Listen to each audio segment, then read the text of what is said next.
Hey guys, what is up? It's me, Prom the Blue, and welcome to the adventure ni Prom the Blue in Sagada. Hashtag Discover Sagada, Discover Yourself. For today's adventure, aakitin natin ang as in pinakamataas na rurok ng Sagada, ang Marlboro Hills.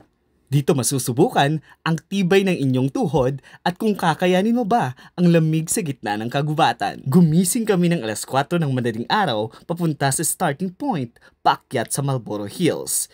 Better daw na maagang umakyat para makasecure ng magandang pwesto sa taas dahil sadyang marami talagang turista ang umaakyat dito. And legit nga mga ka-Fromdy, pagbaba pa lang namin ng aming sasakyan ay makikita mo na kung gaano kadaming turista ang aakyat sa Marlboro Hills.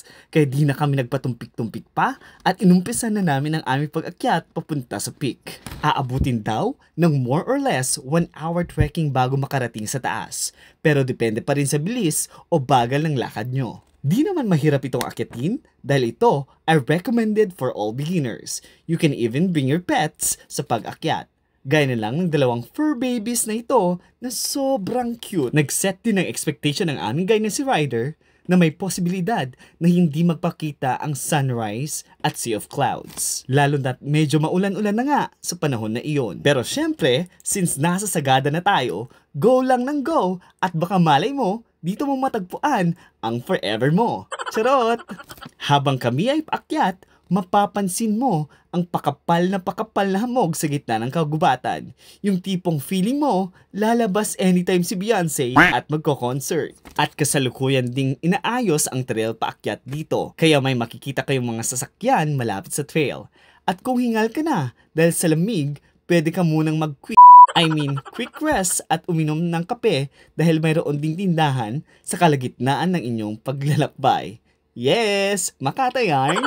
At ito na nga, narating na namin ang highest peak ng Sagada. Dito yan sa Marlboro Hills. Grabe talaga yung lamig at hamog dito sa taas. Ramdam na ramdam mo na nanunuot sa buto. Kaya make sure na kung hindi ka sanay sa sobrang lamig na weather, make sure to bring your jacket. Di lang basta-bastang jacket yung medyo makapal-kapal na jacket. At sobrang dami na nga na rin ng tao dito sa taas na naghihintay ng bukang liwayway.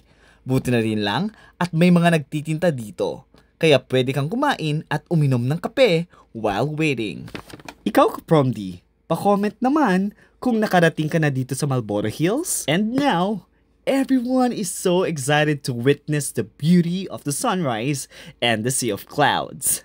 Yes, straight English yarn. Pa-like and share naman ang ating video na ito mga ka-Fromdy. And it's already 6 AM in the morning pero wala pa ring paramdam si Haring Araw.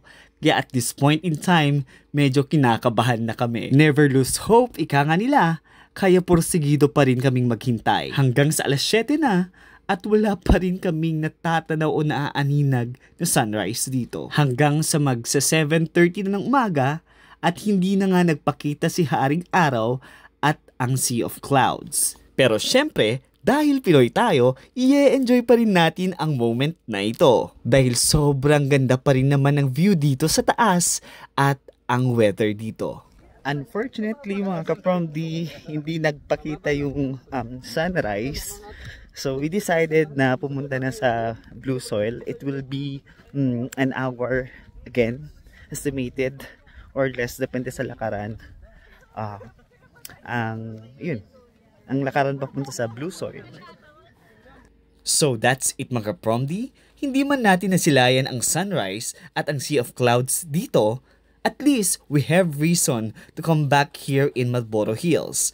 Malay mo next time, makita na natin ang sunrise at ang sea of clouds nila dito. Thank you very much for watching and please don't forget to like, follow, and share. Again, this is Prom the Blue. Have a beautiful day. See you sa ating next adventure. Ingat! Mwah!